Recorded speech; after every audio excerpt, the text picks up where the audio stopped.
Entonces a empezar con la clase número 4. En esta clase particularmente nos vamos a referir al proceso de fresado. O sea, vamos a desarrollar un tema específico, un tema único, por decirlo de algún modo. Bueno, como siempre, este PowerPoint es una versión reducida de los tres que están en el canal de YouTube, en donde, bueno, lo que hicimos fue tomar un extracto de los aspectos principales. Básicamente nos vamos a referir a las operaciones de fresado, a las máquinas fresadoras y a los procesos de fresado y a las herramientas que se utilizan en ellos. Bueno, lo primero que yo quería mostrarles era un video como para conocer de qué se trata el proceso, ¿no? Quizás muchos ya lo han visto, han tenido la posibilidad de observar alguna máquina fresadora funcionando, posiblemente otros no. Entonces, en este video, que es cortito, vamos a ver una operación de fresado con una fresa de punta esférica. Y básicamente esta herramienta lo que va a hacer es una operación de terminación trabajando, digamos, una superficie alabeada.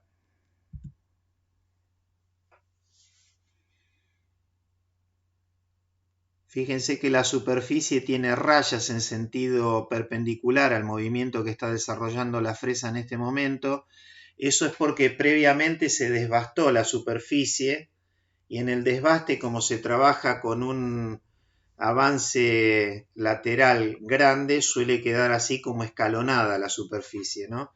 Recordando siempre que el objetivo en la operación de desbaste es que el proceso remueva la mayor cantidad de viruta posible en el menor tiempo que se pueda, sin importar cómo queda la terminación, sin importar cómo quedan las medidas.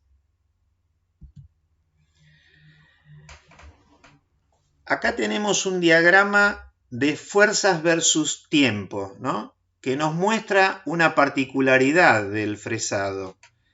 El fresado, al tener la herramienta un movimiento rotativo, lo que eso hace es producir un corte de tipo interrumpido. Y ese corte de tipo interrumpido nosotros lo podemos observar en cada uno de estos ciclos, ¿no? O sea, en la medida que la herramienta comienza a cortar, bueno, aumenta el esfuerzo, está a un cierto ángulo de contacto cortando y luego deja de cortar, el esfuerzo cae a cero. Esa variabilidad en los esfuerzos de mecanizado generan impactos, razón por la cual el filo de la herramienta de corte tiene que ser muy tenaz. También, como la herramienta de corte corta una fracción angular por cada revolución que gira, evidentemente también está sometida a una variación térmica, porque bueno, los filos de la herramienta se calientan cuando están cortando material y se enfrían cuando no lo hacen, ¿no? Ese es un aspecto también específico del fresado que genera un tipo de desgaste característico que es la fisuración térmica.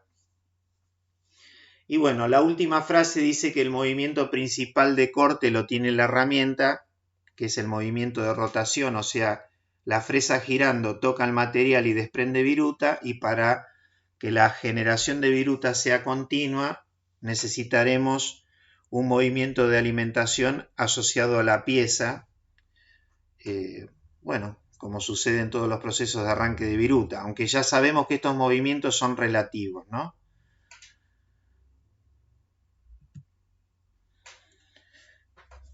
Bien, vamos a ver una clasificación de las operaciones de fresado. Y en forma general podemos decir que las hay de dos tipos, el fresado frontal y el fresado periférico. En el fresado frontal el eje de la herramienta es perpendicular a la superficie mecanizada. Por ahora nos lo estamos imaginando. En la próxima transparencia lo vamos a ver en forma gráfica, ¿no? En el fresado periférico, el eje de la herramienta es paralelo a la superficie de mecanizado. Y ahí tenemos un cuidado, un warning, que dice no confundir estos procesos con si la máquina fresadora es de eje vertical u horizontal, porque yo en una máquina de eje vertical tanto puedo hacer, y lo vamos a ver en unos videos, una operación de fresado frontal como también puedo hacer una operación de fresado periférico. También nos preguntamos si alguno de los dos métodos puede ser subclasificado, y bueno, la respuesta es que sí, concretamente el periférico, que puede ser subdividido en dos clases que se denominan oposición y concordancia. ¿Se escucha bien? Sí, perfecto. Gracias. Bueno, acá del lado izquierdo tenemos una operación de fresado frontal. El eje de la herramienta es perpendicular a la superficie mecanizada, que es esta superficie A. Y a la derecha tenemos el fresado periférico, en donde el eje de la herramienta es paralelo a la superficie mecanizada. O sea, esa es la manera de reconocer estas operaciones de fresado. Entonces, el fresado frontal es típico de las operaciones que se llaman de planeado, a través de la cual se genera, como lo dice la palabra, una superficie plana en una cara del material que se está mecanizando, mientras que las operaciones de fresado periférico son típicas de las operaciones que se llaman de contorneado. Vamos a ver un video correspondiente a una operación de fresado frontal.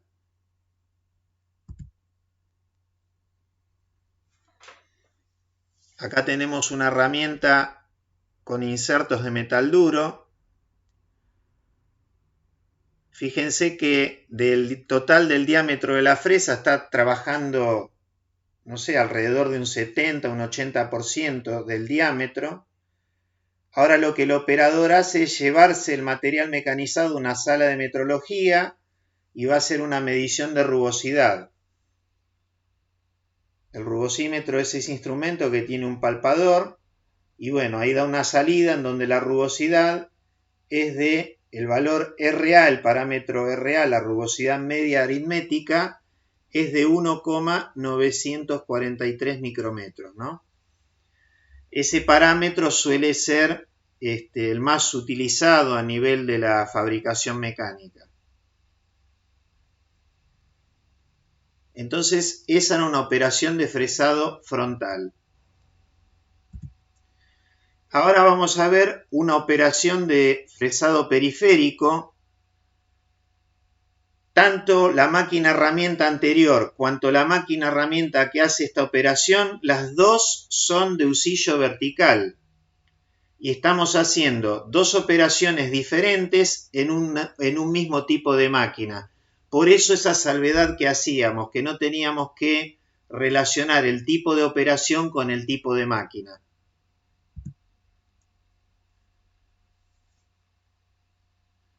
Bueno, ahí está trabajando en el interior de una ranura, pero cuando salga de la ranura se va a ver perfectamente la operación de fresado periférico, en donde lo que está mecanizando, la superficie que está mecanizando, resulta ser paralela al eje de la herramienta. Y lógicamente que el eje de la máquina es un eje vertical, ¿no es cierto? Muy bien, decíamos que el fresado periférico podía ser subclasificado, ¿no?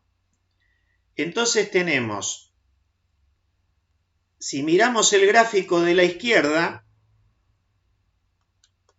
En el gráfico de la izquierda tenemos oposición. ¿Cómo sabemos que es oposición? Tenemos que mirar en la zona donde se inicia el corte, que es esta, qué sucede con el movimiento de avance en relación con el movimiento de rotación. Y van en sentidos opuestos. Entonces, esa operación es un fresado periférico.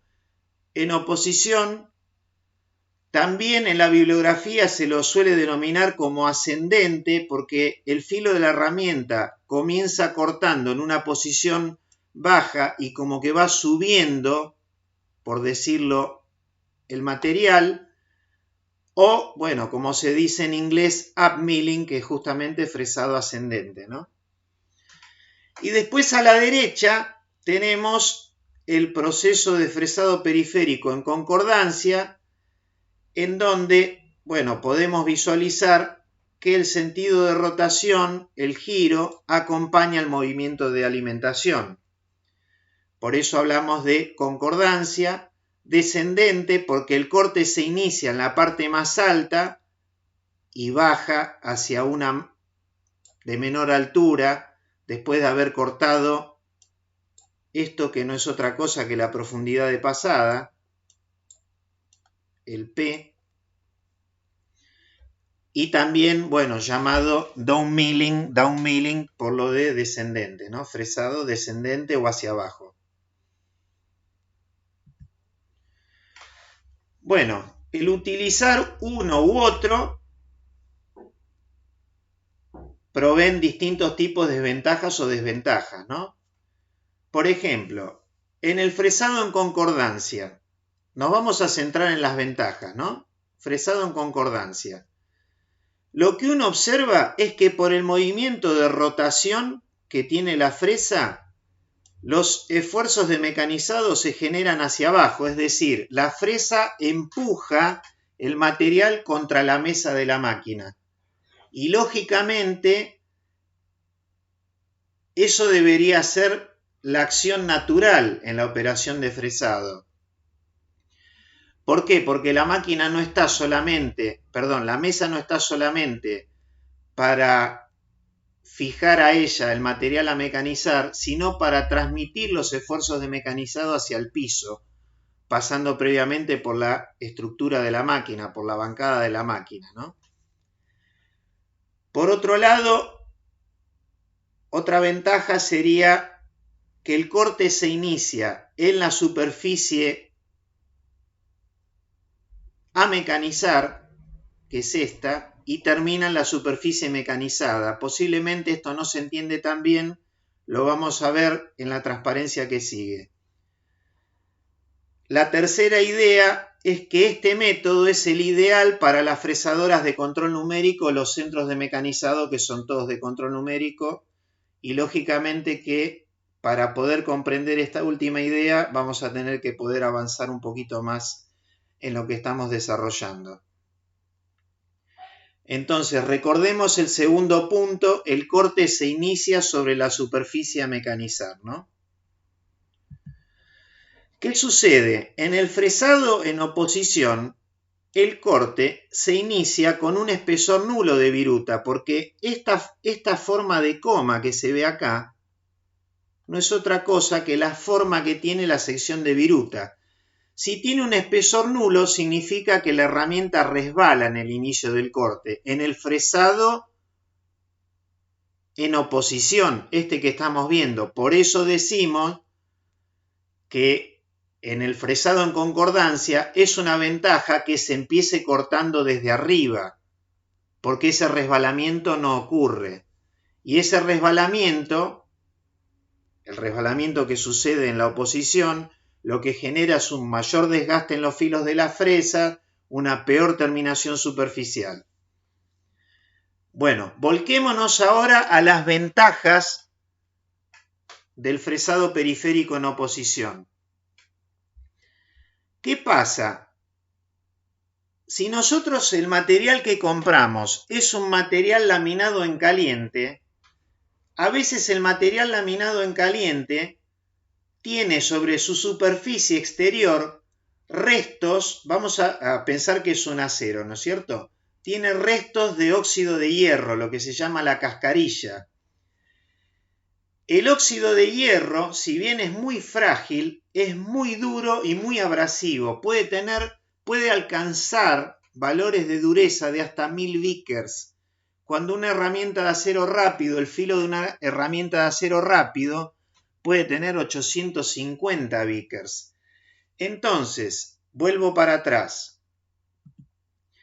Si yo trabajo en concordancia, y esta es la superficie del material con la cascarilla, el filo de la herramienta va a golpear, va a iniciar el corte sobre esa superficie con óxido de hierro y se va a desafilar prematuramente. Por eso, en el fresado periférico en oposición, dice que si la superficie del material a mecanizar presenta cascarilla de laminación, es mejor hacerlo en oposición porque el corte se inicia sobre el material metálico y bueno, el filo de la herramienta podrá tener un ligero contacto con la cascarilla hacia la salida, pero en general, como pasa con la fundición de hierro gris, la cascarilla es tan frágil que cuando el filo de la herramienta está yendo hacia la salida del corte,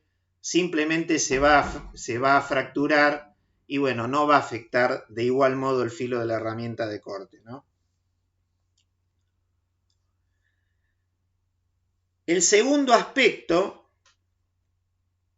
que bueno, en alguna medida está relacionado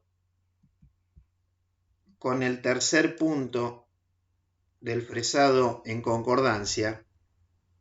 Lo que pasa que acá decimos, el fresado en concordancia es ideal para las fresadoras o centros de mecanizado de control numérico. Y en el de oposición decimos que si la fresadora es convencional, es ideal trabajar en oposición. ¿Por qué? Por el sistema de impulsión de la mesa. Vamos a continuar avanzando con este aspecto, ¿no? Acá tenemos una fresadora, digamos, ¿no? La fresadora tiene 3 ejes. Acá, por ejemplo, se ve el tornillo que genera el desplazamiento de la mesa según el eje X. Habrá otro tornillo, tuerca, que generan el desplazamiento según el eje X. Y lo mismo pasará en el eje Z, ¿no es cierto? O sea, el sistema mecánico que genera el movimiento, concretamente, es un tornillo que gira en el interior de una tuerca. Esa tuerca va vinculada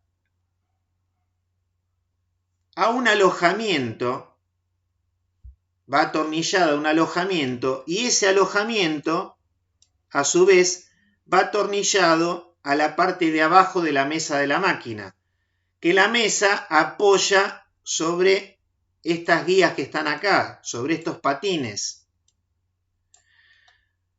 Entonces, acá no lo vemos, pero en el otro extremo de este tornillo, de este lado, vamos a tener un motor que es el que va a proveer el movimiento de giro. Entonces, ese tornillo va a girar en un determinado sentido y va a provocar un desplazamiento lineal de la mesa. ¿Qué pasa? En las máquinas convencionales, acá tenemos, en celeste está la tuerca, en gris está el tornillo. En las máquinas convencionales existe un juego entre la tuerca y el tornillo, que es este sector blanco que vemos acá. Entonces, ¿qué pasa? Si existe un juego que puede ser de varios milímetros y yo hago trabajar a la fresa en concordancia, lo que va a pasar es que cuando la fresa comience o quiere iniciar el corte, puede desplazar al material por el juego existente entre las dos partes, o sea, puede arrastrar la mesa, puede arrastrar el material y la mesa, y lo que va a pasar evidentemente es que se va a terminar rompiendo el filo de la herramienta de corte. Por eso es que se sugiere trabajar en oposición. Cuando trabajamos en oposición es como que la fresa empuja para un lado y el tornillo empuja para el otro. Entonces el juego está siempre compensado. En las máquinas de control numérico, para que no exista una inestabilidad en el lazo de control, básicamente se requieren dos cuestiones: reducir la fricción y reducir los juegos, o eliminarlos los juegos en realidad. Entonces, para eliminar los juegos se puede trabajar con este sistema que tenemos acá abajo, una tuerca partida. Ven que la tuerca está dividida en dos, y vinculando las dos mediante tornillos que las pretensan y que hacen que media tuerca trabaje de un lado y la otra media tuerca trabaje del otro. Entonces el juego está eliminado. Esto sería trabajando a compresión. Y también se puede hacer un sistema parecido poniendo resortes en el medio de las dos medias tuercas, trabajando a tracción, ¿no? Bueno, todas las máquinas de control numérico tienen compensado el juego. Y abajo yo puse un tornillo con su tuerca que se denominan a bolas recirculantes, porque entre el perfil del tornillo y el perfil de la tuerca recircula unas bolillas de rodamiento que tienen por objeto reducir al mínimo la fricción, y más que reducirla, en realidad cambiar el coeficiente de fricción por un coeficiente de rodadura que siempre es mucho más bajo, ¿no?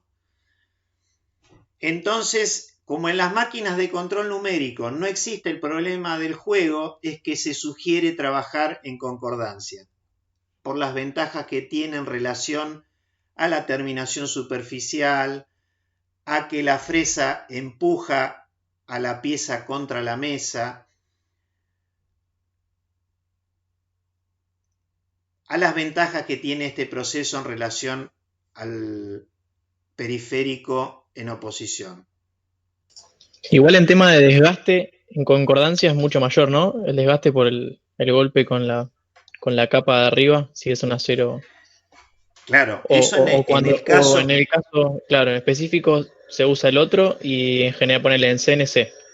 Tenés un acero así con la capa de carbono y eso. Ahí cambiás de método. En ese caso lo tenés que cambiar, sí. Sí, porque si no Okay. se te va a deteriorar muy rápido el filo de la herramienta de corte. Perfecto. Sí. O sea, eso habrá que hacer una evaluación del material. Hay materiales que vienen limpios. Por ejemplo, en el caso de los aluminios, los latones, los aceros inoxidables, la mayoría de los materiales vienen limpios. Pero bueno, a veces uno compra, por ejemplo, un planchón de un acero, digamos, de muy bajo carbono, un acero 1010, y como es un material que tiene un bajo valor, posiblemente te lo entregan con la cascarilla de laminación, es decir, no lo limpiaron por granallado, por arenado, te lo entregaron así, ¿no? Claro, claro. Y en ese caso, bueno, sí sería conveniente trabajar en oposición.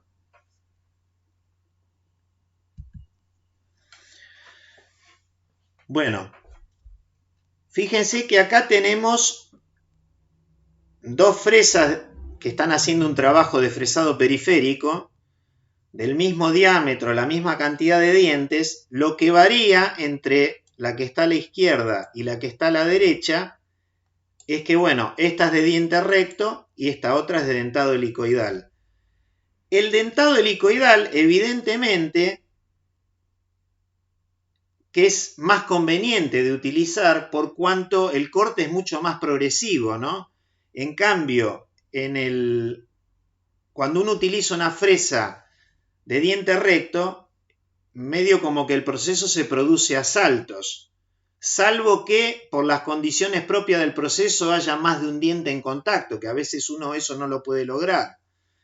Ahora, como contrapartida, el trabajar con una fresa, digamos de dentado helicoidal, nos va a generar un esfuerzo en la dirección del eje de la herramienta, o sea, una componente axial, y evidentemente que eso, bueno, el usillo lo va a tener que absorber, ¿no?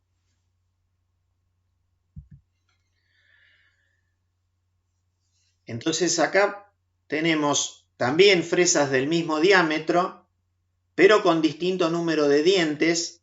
Otra cosa que se observa es que para todas las herramientas de corte, los ángulos de las herramientas de corte son siempre los mismos, ¿no? Tenemos el ángulo sólido del filo de la herramienta, es el ángulo beta, el ángulo de filo. El ángulo que ve donde se produce el deslizamiento de la viruta es el ángulo de ataque, que en todos estos casos son ángulos de ataque positivos, y a medida que nos vamos hacia la derecha son cada vez más positivos. Y bueno, y acá tenemos el ángulo de incidencia, que toda herramienta de corte tiene que tener un despeje de su cara de incidencia respecto de la superficie que mecaniza, ¿no? Ahora, en relación a la cantidad de filos de corte, para un mismo diámetro lo que podemos decir es que la productividad va a ser más alta. ¿Por qué? Porque ustedes recordarán que la velocidad de avance era igual al número de revoluciones a que gira la fresa por el avance por diente. Esto es un subíndice, ¿no? Por el número de dientes que tiene la fresa. Es decir, que si yo mecanizo el mismo material con una fresa de igual diámetro, el número de revoluciones es fijo, el avance por diente es fijo. Pero si yo aumento el número de dientes, voy a tener una mayor velocidad de avance. Y los tiempos de mecanizado son inversamente proporcionales a la velocidad de avance, con lo cual será mayor la productividad. Como contrapartida, lógicamente que vamos a necesitar una máquina más potente, mayor cantidad de dientes va a significar un corte más progresivo, más estable, y también como contrapartida vamos a tener un menor espacio para alojar la viruta. Pero bueno, en el proceso de fresado, la viruta es corta por el propio proceso, independientemente del tipo de material que cortemos, ¿no? En alguna medida es como que el propio proceso genera un control secundario de viruta, porque bueno, al ser la herramienta rotativa y cortar solamente una fracción angular de cada revolución, a lo sumo tendremos una longitud de viruta que estará en relación a ese arco en el cual estuvo cortando el filo de la herramienta. Bueno, las herramientas que estábamos viendo antes eran herramientas de acero rápido, más allá de que estaban dibujadas a mano, eran típicas herramientas de acero rápido.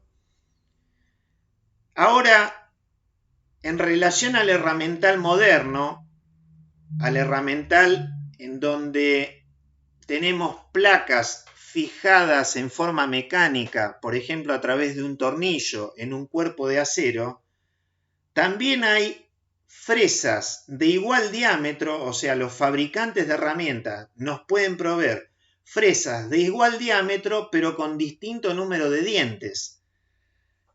Entonces, si tenemos pocos dientes, se habla de paso grande y yendo hacia el otro extremo, si tenemos muchos dientes, paso reducido, ¿no? porque bueno, se acorta la distancia entre un inserto y su sucesivo en la dirección de corte. Y bueno, lógicamente, según sea la cantidad de insertos que tenga la fresa, será la productividad. O sea, si yo tengo una fresa de pocos cortes, tendré una baja productividad y bueno, y viceversa, ¿no?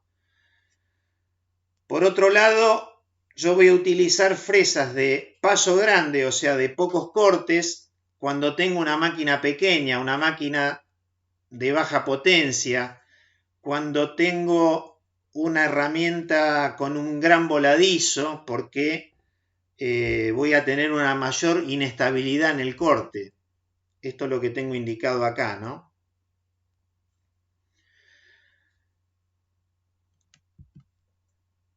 Una consulta, entonces para operaciones de terminación usarías algo que tenga muchos dientes por la estabilidad y la precisión, por así decirlo. A ver, no, en general la cantidad de cortes está más que nada en relación de la productividad. Y vos la productividad la buscás en la operación de desbaste, ¿no es cierto? Lo que vos haces en la terminación en realidad es bajar el avance por diente para mejorar la terminación superficial. Y cuanto más dientes tengas, en realidad te va a quedar mejor terminado incluso. Ok, ok. En Buenísimo. realidad, la cantidad de dientes tiene que ver, como les decía, con la productividad, con la disponibilidad de potencia en la máquina, con la estabilidad que vos puedas querer tener en el proceso de corte.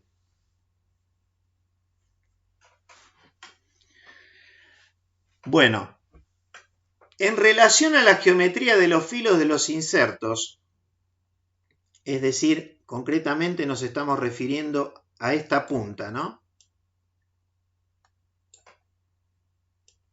Fíjense que dentro de esa punta, si yo extiendo esto, disculpen que me cuesta mucho dibujar acá, pero este no es otro que el ángulo de filo beta, ¿no?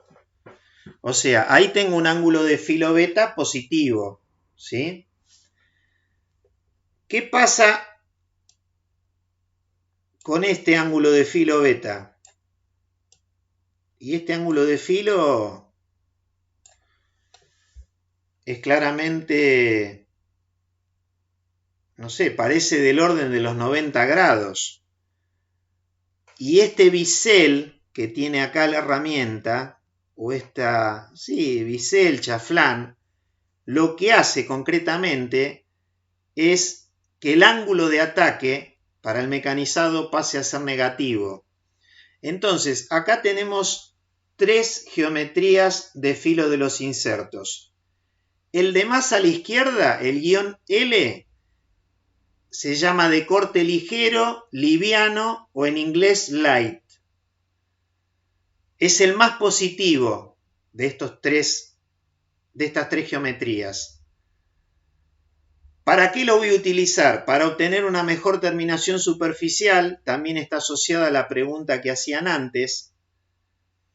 Lo voy a utilizar para reducir los esfuerzos de mecanizado. Y bueno, voy a trabajar con este tipo de filo a menores velocidades de avance, ¿no? Porque es un filo más débil en relación a los otros. El de en medio, que ya tiene una faceta negativa, se llama o bisel o chaflán, se lo denomina guión M de medio o de medium, y el H es el pesado, y la H en realidad viene del inglés heavy, ¿no? Si miramos el filo guión H, evidentemente que ese es el filo de corte más reforzado, con el cual podemos trabajar en condiciones más exigentes en términos de profundidad, de avance por diente. Es decir, es un filo de corte para generar una elevada productividad, para trabajar en condiciones de un mecanizado pesado, ¿no? Entonces, a la cantidad de filos de la herramienta de corte, también uno tendrá que sumar el análisis correspondiente a qué filo de herramienta de corte emplear en función de, bueno, lo que uno pretenda obtener en el mecanizado.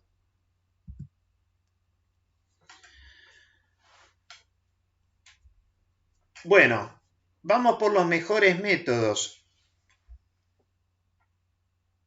Ya lo comenté medio a la pasada, pero sería bueno que en todas las operaciones de fresado hubiera al menos 2 dientes en contacto, ¿no?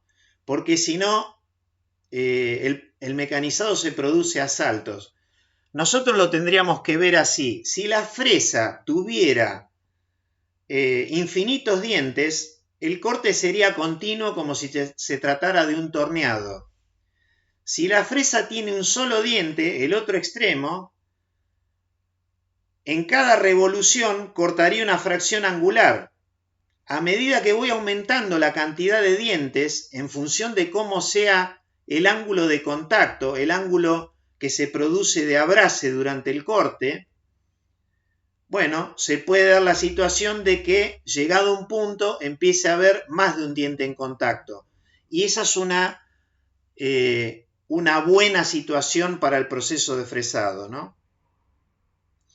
Así como en el video donde se hacía la operación de fresado frontal y medían la rugosidad, yo les comentaba que parecía que estaban utilizando entre el 70 al 80% del diámetro de la fresa, es esta idea de mejores métodos, la segunda idea en cuanto a que se debe utilizar una fresa cuyo diámetro sea mayor que el ancho a fresar. Está dicho al revés acá, ¿no?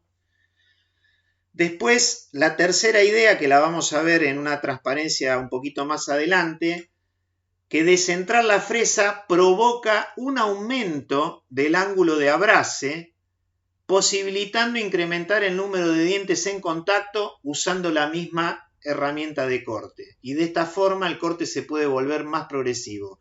O sea, yo con la misma fresa, descentrándola, a veces puedo lograr un incremento en el número de dientes en contacto. Otra idea es que en el fresado frontal, si yo trabajo con menos de la mitad del diámetro, lo hago en concordancia o en oposición. También lo vamos a ver en una transparencia un poco más adelante. Seguimos con mejores métodos. En máquinas CNC, bueno, ya sabemos que es mejor usar la concordancia. En máquinas convencionales, la oposición, con las salvedades que ya hicimos, ¿no? Se deben evitar los grandes voladizos. El voladizo concretamente es esta distancia.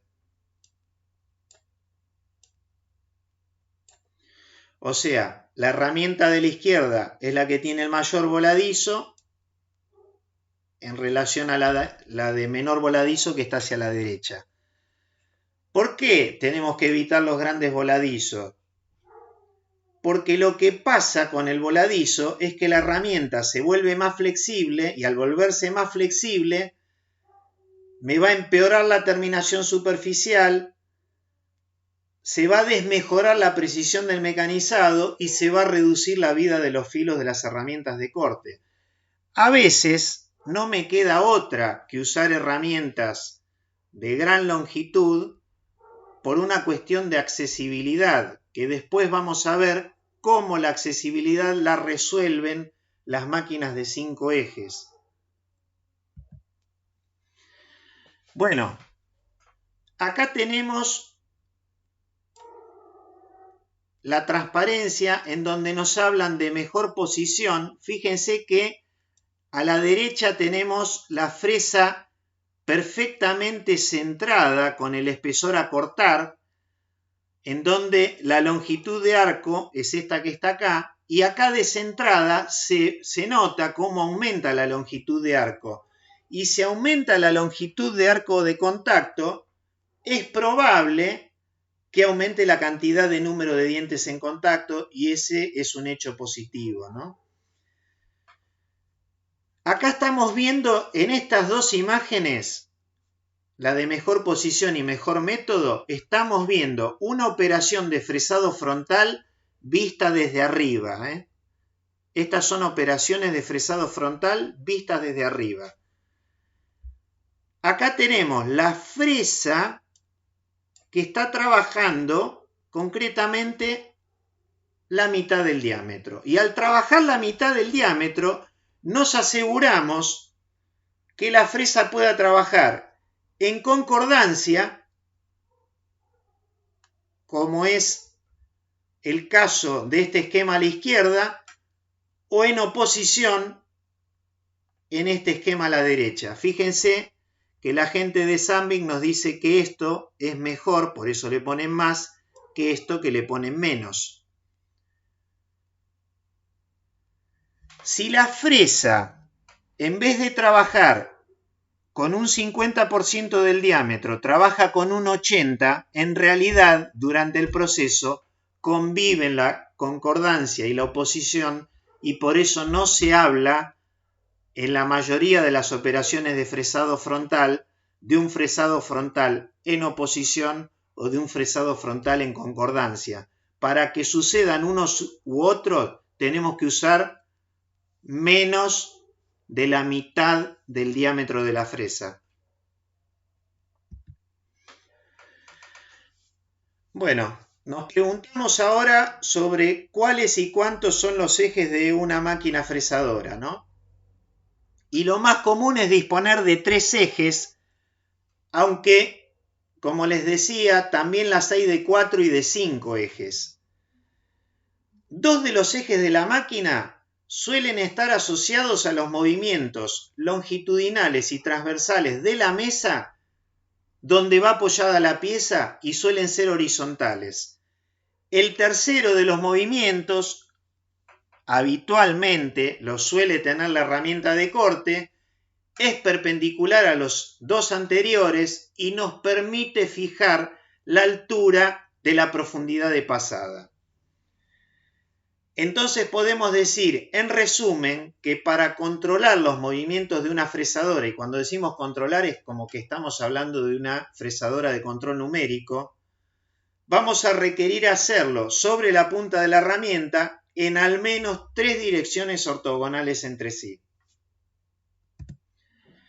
Entonces, acá a la izquierda tenemos nuestra fresadora de 3 ejes.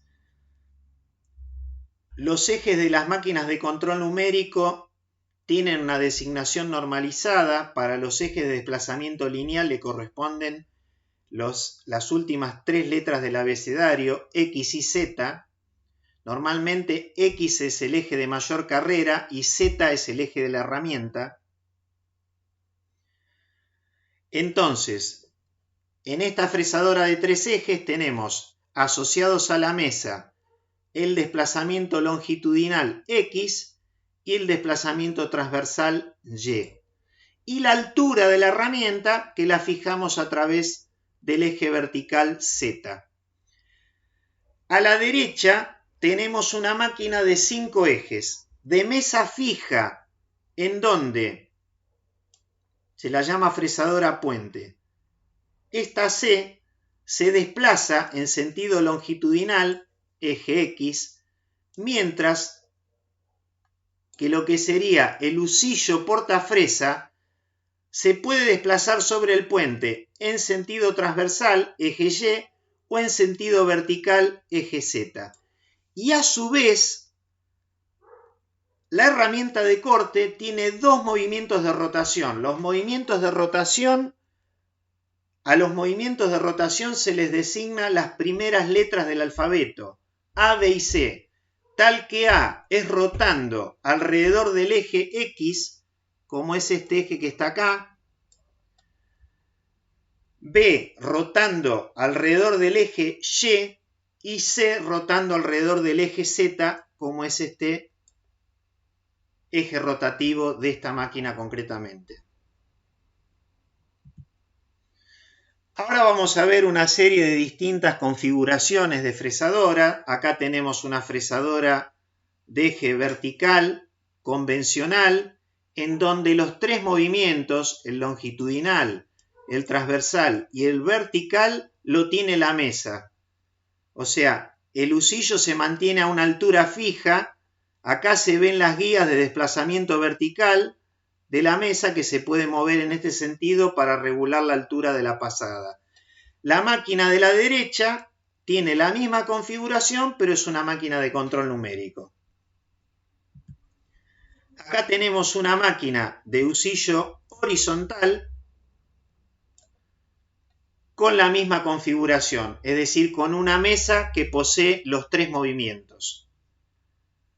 Acá a la derecha tenemos una fresadora puente, pero de mesa móvil. Fíjense que la bancada, acá se ve que la bancada es más larga que la mesa se puede desplazar en este sentido longitudinal, en tanto que el cabezal de fresado, que es este, se puede desplazar en sentido transversal o sentido vertical. Esa es una fresadora puente convencional. Bueno, nos preguntamos ahora qué ocurrió con la aparición del control numérico. En realidad se produjo la irrupción de un nuevo tipo de máquina herramienta que no tiene un equivalente convencional, porque la primer máquina herramienta de control numérico que surgió en los Estados Unidos alrededor del año 1950, presentada en una exposición que es la IMTS, fue un centro de mecanizado. Que el centro de mecanizado no es otra cosa que una evolución de una fresadora hacia una máquina más automática. El centro de mecanizado es una fresadora de control numérico, pero que tiene algunas capacidades más. ¿Cuáles son esas capacidades? Tiene un carrusel para albergar una cantidad de herramientas. Tiene un cambiador automático de herramientas que se denomina ATC. Quiere decir Automatic Tool Changer. Bueno, cambiador automático de herramientas. Y algunas pueden tener doble mesa. Es decir, mientras la máquina está mecanizando una pieza en una mesa, hay un operario que está armando otra pieza en otra mesa y luego la máquina intercambia las mesas cuando terminó el mecanizado de la pieza que estaba haciendo. Y bueno, ¿qué se logran con todos estos sistemas? Otorgarle un alto grado de autonomía a la máquina. O sea, la máquina pasa más tiempo cortando viruta, que ese es el objetivo de las máquinas herramientas.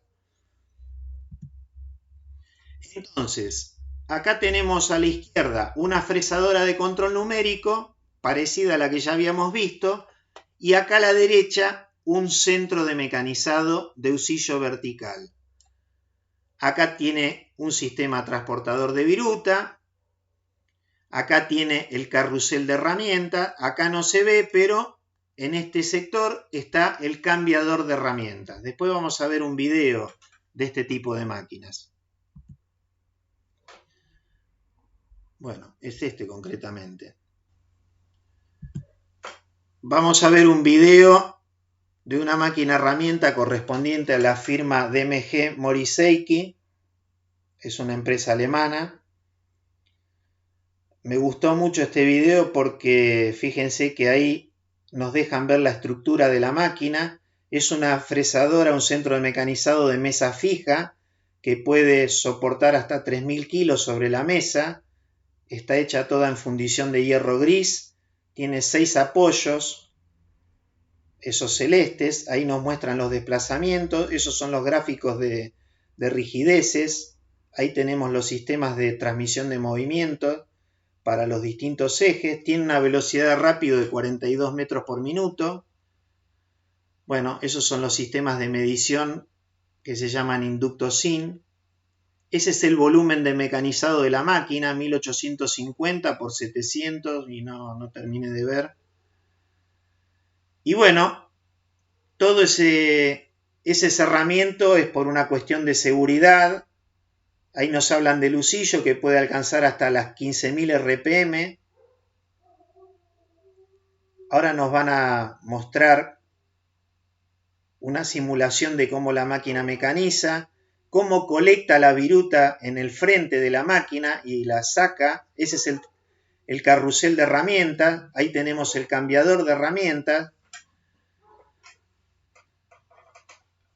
Y por último, la máquina tiene la capacidad de medir mediante un láser la altura y el diámetro de cada una de las herramientas de corte de manera tal de facilitar la preparación de la máquina concretamente, ¿no? Bueno, yo les decía que cuando uno tiene una fresadora de 3 ejes, a veces se puede encontrar con un problema como este, ¿no? Tenemos que mecanizar una cavidad muy profunda y para colmo de males, en el empalme de esta superficie y el fondo tenemos que generar un radio pequeño. Entonces, evidentemente, vamos a tener que usar una fresa de pequeño diámetro y muy larga. Y ahí claramente vamos a tener un problema, ¿no? Porque, bueno, esa herramienta va a vibrar. Con las máquinas de 5 ejes, evidentemente, que podemos mejorar muchísimo la accesibilidad porque podemos inclinar el husillo de la máquina y eso nos va a permitir acortar acortar el voladizo de la herramienta. ¿Por qué decimos que las máquinas fresadoras son de 5 ejes? Bueno, es bastante sencillo. Ahí tenemos un robot industrial. Un robot industrial tiene la capacidad de alcanzar cualquier punto del espacio en su entorno a través de 6 grados de libertad.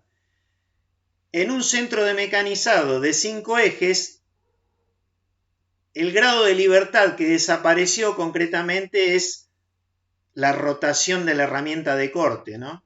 Entonces por eso decimos que tenemos una máquina de 5 ejes. Vamos a ver los tipos de configuraciones de estas máquinas que hay. Concretamente de estas ya hablamos. Esta es la que mostramos al principio cuando vimos un caso de una fresadora de 3 ejes y un caso de una fresadora de 5 ejes. ¿Por qué hay dos máquinas acá? Porque la de la izquierda es de mesa fija, o sea, acá venimos directamente con el material y lo ponemos en la mesa de la máquina, y esta es de mesa móvil. Acá se ven las guías de la mesa, ¿sí? Podemos decir de mesa móvil o de puente fijo, y acá el puente se mueve. Las máquinas de 5 ejes se designan con este tipo de designación con una L según se traten de movimientos lineales y R según se traten de movimientos rotativos. Y la designación es siempre yendo desde la pieza hacia la herramienta. Entonces, este tipo de máquinas son triple L, doble R. Son máquinas utilizadas para mecanizar piezas de muy gran tamaño, ¿no? Típicas son las matrices de estampado que utilizan los fabricantes de automóviles para generar los techos, los capots de los vehículos, las puertas, etc. Acá tenemos un segundo tipo de configuración de máquinas de 5 ejes. Esta máquina tiene un eje rotativo, por eso R, 3 desplazamientos lineales, por eso le siguen 3 L, y finalmente la herramienta tiene la capacidad de rotar alrededor de un eje. Estas máquinas herramientas se utilizan para piezas de tipo cilíndrica en las cuales nosotros tenemos que mecanizar en la periferia de la pieza, ¿no es cierto? En la superficie cilíndrica de la pieza. Bueno, y por último, el tercer tipo de estructura, que es claramente la más difundida de las máquinas de 5 ejes, es una configuración de máquina basada en una fresadora de 3 ejes a la cual se le sube, por decirlo de alguna manera, o se le monta encima de la mesa este sistema, una U con un plato rotativo. Entonces, esta máquina puede hacer bascular este plato, Ahora vamos a ver un video. Y a su vez el plato puede rotar. Estas máquinas son o se usan para matrices de formas complejas de tamaños pequeños y medianos en general. Y bueno, claramente son una evolución de las máquinas de 3 ejes, ¿no es cierto? Esta configuración fue la causa del desarrollo de las máquinas de 5 ejes, porque bueno, por un lado, los usuarios como cada vez van exigiendo mayores capacidades a las máquinas herramientas, es decir, le van demandando a los fabricantes de máquinas herramientas, y por otro lado, esta es la propuesta más económica de máquinas de 5 ejes que hay en el mercado a nivel mundial. Bueno, vamos a ver un video de este tipo de máquina. Ahí tenemos uno de los movimientos lineales, otro movimiento lineal, el tercer movimiento lineal, la basculación de la mesa y la rotación de la mesa, que puede ser tanto en modo de posicionado como en modo de mecanizado, ¿no? De hecho, la van a ver a la máquina funcionando como si se tratara de un torno. Bueno, ahí estaba el cambiador de herramienta, dice que tiene un cambio de herramienta en 1,8 segundos. La máquina viene con 48, con un magazine para 48 herramientas, pero opcionales puede haber de hasta 338 herramientas. Se le van agregando módulos concretamente a la máquina.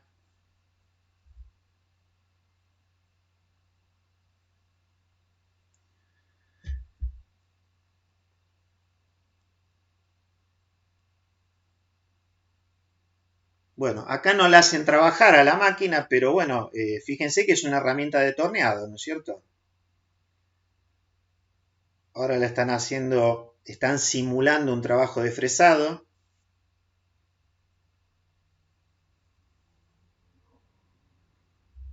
Acá posiblemente uno no ve las capacidades de esta máquina, pero fíjense en el caso de esta pieza, ¿no?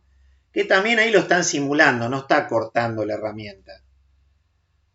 Pero ahí se están moviendo prácticamente todos los ejes de la máquina, ¿no? Posiblemente no se está moviendo el eje X, pero después los otros 4, bueno, ahí sí, ahí se movieron todos.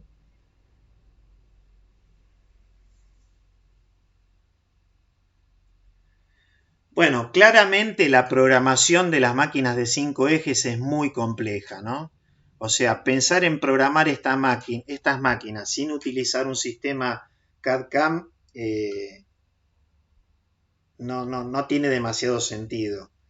Incluso los fabricantes de estas máquinas herramientas suelen entregar con la máquina un software para que uno pueda simular el proceso de mecanizado que uno quiere hacer en un entorno totalmente virtual donde la máquina que uno compró está virtualizada y uno ve en ese software de que no haya interferencias durante el mecanizado que, bueno, en algún momento lo vamos a tener que llevar a la realidad.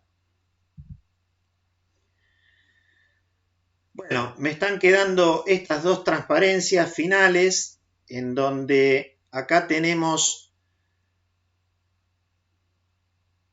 podríamos decir, una fresadora de eje vertical, en donde en esta primera operación estamos haciendo un planeado, acá estamos haciendo un escuadrado, porque esta fresa tiene 90 grados, acá estamos haciendo un ranurado, en este caso estamos haciendo un contorneado, esta operación de acá abajo.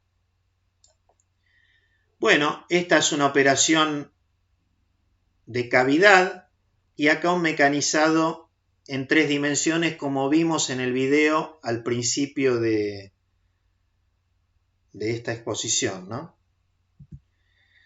Y bueno, y luego en relación a una máquina herramienta de eje horizontal, acá también estamos haciendo una operación de planeado, Acá estamos haciendo una operación de ranurado. Fíjense cómo hay que adaptar la forma de la herramienta al tipo de mecanizado, de superficie o de forma que nosotros queremos generar en la pieza.